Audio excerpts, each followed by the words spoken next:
Hello বন্ধুরা, কেমন আছেন সবাই? ঈগল টিমের জনপ্রিয় নাটকটির আজকের পর্ব তো আপনারা দেখলেনই।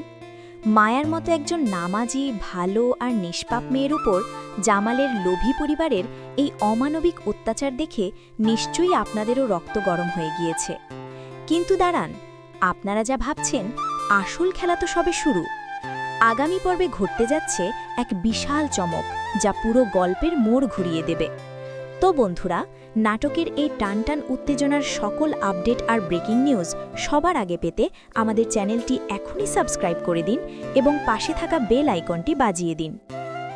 আজকের পর্বে আমরা দেখলাম জামালের মা আর বোন মরিয়ম কতটা লোভী আর নিচে নামতে পারে।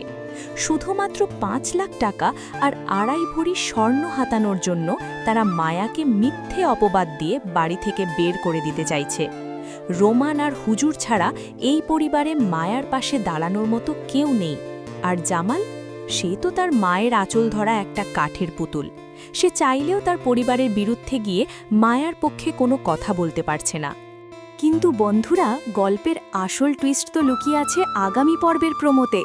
আপনারা কি খেয়াল করেছেন প্রোমোতে কি দেখানো হলো? শুরুতেই আমরা দেখলাম হুজুর জামালকে কড়া ভাষায় ওয়ার্নিং দিয়ে বলছেন, মায়া মাফ না করলে স্বয়ং আল্লাহও তাকে মাফ করবে না। আর সবচেয়ে বড় ধাক্কাটা আমরা খাই যখন দেখি যেই জামাল এতদিন চুপ ছিল, সেই জামাল রেগে গিয়ে বলছে, এই ঘটনায় যারা যারা জড়িত সবাইকে আমি চাঁদাবাজির মামলা দিয়ে জেলে ঢুকাবো। আমরা দেখেছি এক হৃদয় বিদারক দৃশ্য। মায়া অঝরে কাঁদছে আর বলছে, আমার সব শেষ হয়ে গেল, আল্লাহ তুমি আমাকে উঠায় নাও। সত্যিই কি মায়ার জীবনে আর কোনো আলো আসবে না, নাকি রোমানের সাহায্যে মায়া তার ন্যায্য অধিকার ফিরে পাবে? জামালের বাবা কেন হারামের টাকা বলে থুথু ছিটাচ্ছে? এই সব জট খুলতে যাচ্ছে আগামী পর্বে। আর হ্যাঁ বন্ধুরা, এই বহুল প্রতীক্ষিত আগামী পর্বটি কবে আসবে জানেন তো?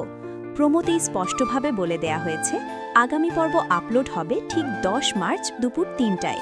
তাই সবাই অ্যালার্ম দিয়ে রাখুন। নাটকটি রিলিজ হওয়ার পরপরই আমরা নিয়ে আসব এর ফুল ব্রেকডাউন আর রিভিউ। তাই সবার আগে সেই ভিডিওটি দেখতে এবং আমাদের সাথে যুক্ত থাকতে অবশ্যই আমাদের চ্যানেলটি সাবস্ক্রাইব করে আমাদের ছোট্ট পরিবারের একজন হয়ে যান। আজকের মতো এখানেই বিদায় নিচ্ছি। দেখা হবে পরের ভিডিওতে। সবাই ভালো থাকবেন, সত্যের পথে থাকবেন। আল্লাহ হাফেজ।